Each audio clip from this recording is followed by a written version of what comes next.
Hey everybody. I've received a couple of questions about relationships and how to deal with relationships with somebody that has a personality disorder or, such thing as depression or anxiety or, anything like that. So, just coming from a place of love and knowledge and experience,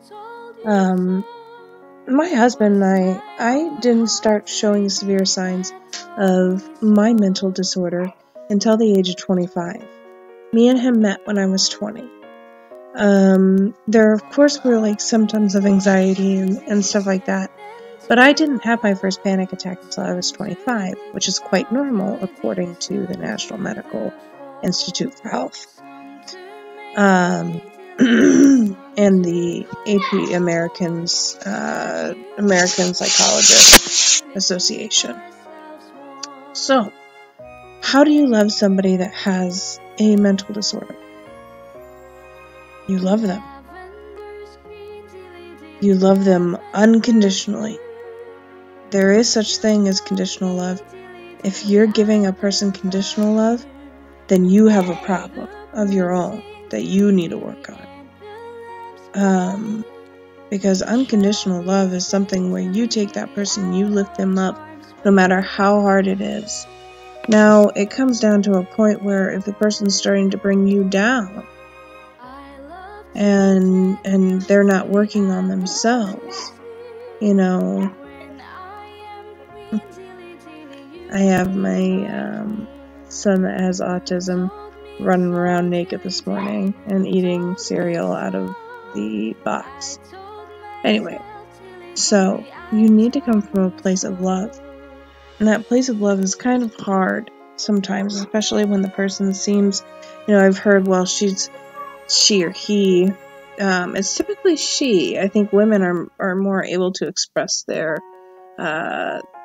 feelings because we haven't been programmed to have that macho, masculine, emotions make you weak. So I usually get that question from male partners to women. You cannot say, get over it. They can't get over it. I mean, I've had so many people tell me to just get over it that I've literally started responding, well, fuck, why didn't I think of that? And that's where that comes in. That's a big mind fuck, because we try so hard every day, and every day we're emotionally and mentally exhausted. And yet you have somebody that's coming in that's supposed to love you, telling you to just get over something that you can't get over. I understand that you can't see it. I get it. Seeing is believing, and yet people have faith in so many different things that they can't see, but they say that mental illness is not an illness. I saw somewhere that one of my friends had liked to post on another person's wall that addiction is not a disease. Well, then why is it hereditary? The definition of disease is chronic, something that hurts a person's life, something that they do over and over again without any control, despite the repercussions that they face. It could kill them. The definition of disease is addiction. So how do we help people that are addicted to something? We get them treatment. You can't fix them.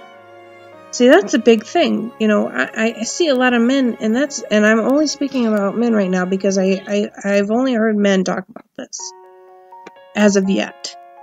I hope that changes. I hope that more men come out. I mean, I want to end the stigma on mental illness because it's just fucking stupid at this point. I mean, there are so many people that suffer through depression. There's so many people that suffer through anxiety disorders. And I have a theory on that, but I'll get to that at the end. So, men are fixers. They want to fix things. And that's completely normal. That's your genetic makeup, you know. That's your social constructual training. You are to fix things. Well, guess what? Can't fix this one. You can't go inside and scoop it out of their brain. The only thing that you can do is be there and be present and be loving. A lot of people with depression do not like to be touched. I personally, during flashback, you have to ask to touch me.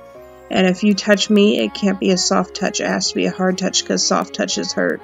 Because it's a sensory, I'm assuming sensory overload, and my body just goes slack.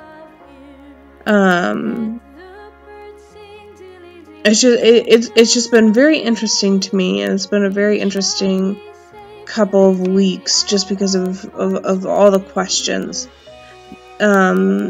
The reason why, and this is my theory, that so many people have anxiety disorders now, is that I believe that they were always there. I mean, you can see shell shock in videos that were taken, or what they deemed shell shock, that were taken back in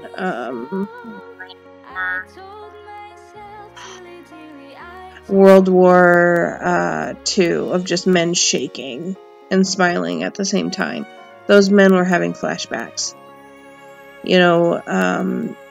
I think that alcoholism was more lax than it is today.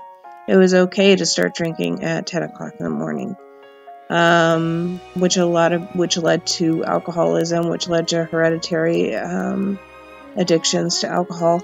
From what I think, this is my hypothesis, and hopefully this will be my thesis for my doctoral paper once I get there. One step at a time. But you have to ask to touch them. Sex drive goes down. That's normal, because if you don't feel like even getting out of bed, you're probably not feeling sexy, and you probably don't want to have sex with someone. Don't force it. Don't force it. Don't be like, why don't you have sex with me anymore? What's going on? And I have to admit, I was like this with my husband when he was going through bereavement. And it wasn't until I started taking classes and after my panic attack and learning more about depression that I understood why he was having so many problems with being intimate. And for that, I'm truly sorry, because I was just like, oh my God, there's something wrong with you. There's nothing wrong with you. They just don't want to have sex. Not a big deal. They don't want to be touched. Okay, fine. I've been asked the question, well, how do I show them that I still care about them if they don't want me to touch you? If you have to touch somebody to make them know that you care about them, then you're doing something wrong. They shouldn't need to be touched to know that you love them. There are different kinds of love languages. In fact, you can rent a book that's called Love Languages. I think there's 5.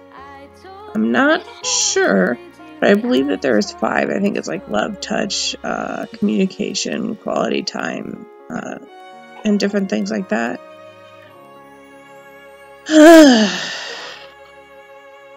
But that is essentially what has been going on in my brain for a little bit. I do have blog posts to write, and I have them saved, and I keep looking at them and going, I can't write this. And that's my own mental training.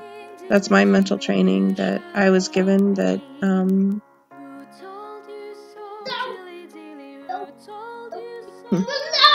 you're not supposed to talk about abuse.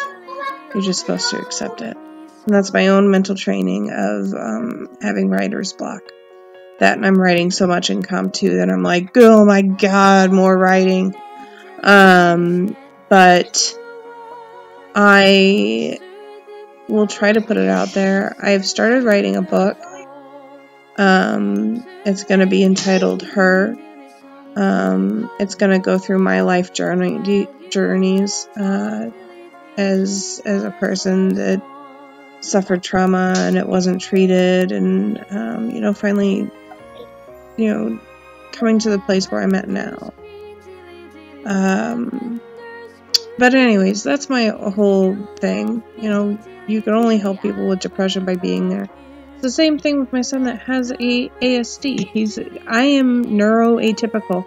He is neuroatypical. People without any kind of mental disorder, they're neurotypical. So a neuroatypical person, you're just there. Just be there. Just love them unconditionally. If they don't want you to touch them, the only time that I touch him during meltdown is if he's hurting himself or if he asks me to. It's the same fucking thing. Alright. Spread love.